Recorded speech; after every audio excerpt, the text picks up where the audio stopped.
Why is working with color so hard? It's part art, part science, and if you don't know what you're doing, mostly just frustrating. Hello friend, I'm Greg Gunn and I'm here to help you make better color choices. In this video, I'll share 5 tips to keep in mind for whenever you find yourself struggling with the color wheel. These are fundamental concepts that every artist and designer should know and understand, and each one of them will help your work look more dynamic and cohesive. That being said, if you do want to learn color theory and go deeper about how to use it in your own work, then check out my course Color for Creatives. We cover everything you'd ever want to know about color theory. As for the rest of you, here comes tip number 1. Color harmonies. People love to ask, "Hey Greg, where do I even start with color?"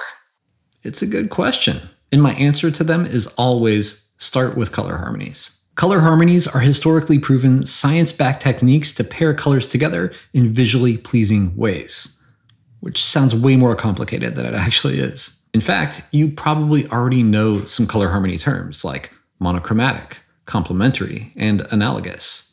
And all they do is describe the relationship between where these colors are on the color wheel. Some apps even have color harmony tools built right into them, like Adobe Illustrator's Color Guide and Procreate's Color Harmony tool. Okay, let's say you love this orange, but you're not quite sure what to pair with it. Color harmonies to the rescue. You can play with different harmonies, see what you like, and then adjust to taste. In this case, I'm feeling like split complementary is the move. So if you're not quite sure where to start, consider a color harmony. All you need to do is find one color that you like, and then let science do the rest. Tip number 2, neutral colors. Neutral colors are like the supporting cast for your lead colors. They can be warm, cool, light, or dark, and they tend to recede into the background, leaving room for your big, bold color choices. The most common neutral colors are blacks, whites, grays, and browns, and their most notable trait is that you can't really tell what the underlying color is, hence the term neutral. The benefit of using neutrals is that they offer visual relief from your primary colors, and by contrast, they make those colors stand out that much more. Think of them like negative space, but for color, and you probably need more than you think. Tip number 3, less is more.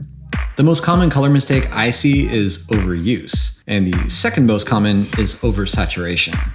The more colors you have to work with, the more difficult it becomes to get them to work together. If they're all bold, bright, and vibrant, it can become a real mess. And I get it, I love using all the colors. We've got this endless supply of digital crayons. Why not use the whole box? And you know what? We totally should. Just maybe not all at the same time and on the same project. Think about when you cook. You don't use all the spices from the rack, just the ones that you know will make the dish taste really good. So before you go wild with color, think about the mood you want to create. The visual flavor, so to speak. Because maybe all you need is some salt, pepper, and smoked paprika. Start with 2 colors, then maybe 2 neutrals. See how that goes. You can always add more later. Tip number 4, contrast. Okay, want to know the real secret about using color well? Contrast. It sounds counterintuitive, but the way your image looks in grayscale will determine how good it looks in full color. The value of a color, as in its lightness, is almost more important than the color itself. Because without enough light and dark contrast, your image will be lost. And at that point, the colors don't really matter. Low contrast is a great way to frustrate and alienate people from your work, especially when typography is involved. Not only will low contrast make something difficult to read, see, or experience, but it can render your message illegible or even invisible to people with color blindness. Which is why having strong contrast, especially with type, is crucial to accessible design. My general rule of thumb, if it works in grayscale, it'll work in color. So get in the habit of checking your color values. The easiest way to do that, convert your work to grayscale. And if you're using Photoshop, set your proof mode to grayscale and then tap Command-Y or Control-Y to toggle a black and white preview. And big ups to Marco Bucci for that clever time-saving tip. Tip number 5, aim for balance. Working with color is a lot like playing an instrument. You want things to just kind of naturally flow. You don't want to play the same chord at the same speed at the same volume throughout the whole song.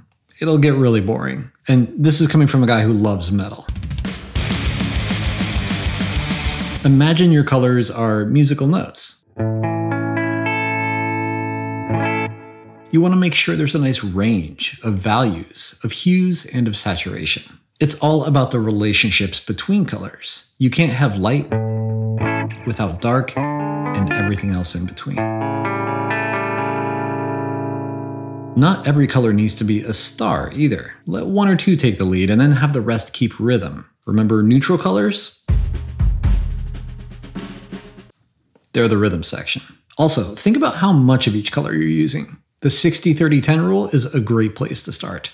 In this case, we'd use our primary 60% of the time, our neutrals 30%, and save our accent color for the very last 10%. Striking the right balance with colors is tough. It's like the sum of the first 4 tips. You want harmonious colors, room to breathe, and plenty of contrast. Bonus tip. Now, despite what you might hear strangers on YouTube tell you, there are no hard and fast rules for using color. There are best practices and methods that work really well, like color harmonies, but ultimately it's a subjective experience. So my last tip for you is this: make your own rules. It's your work. You can use whatever colors you want, however you want. My 2 cents though, just be consistent in how you use them. That way we, the viewer, understand what the rules are and we have a much better experience. So if you want to make your highlights green and your shadow colors orange, go for it. Just make sure that all your shadows and highlights follow suit. Like I said up front, working with color can be really frustrating, which is why understanding concepts like color harmonies and contrast is so important. I gave you 6 tips in this video, but if there's one thing I hope you take away, it's the concept of balance. Striking the right balance between contrast, quantity, and color usage is what will make the biggest difference in your work. So remember, color is a lot like music. Each note has its place, and the quiet moments are just as important as the loud ones. What's your favorite color tip? Share it in the comments below, and let's use the collective power of the internet to make a color tip mega thread. Also, if you really want to step up your color game, then consider taking my course. We cover color theory, how to build your own palette, and work on a real project together. You can learn more about it by visiting thefutur.com/color. And most importantly, thank you for spending some of your time with me today. See you in the next one.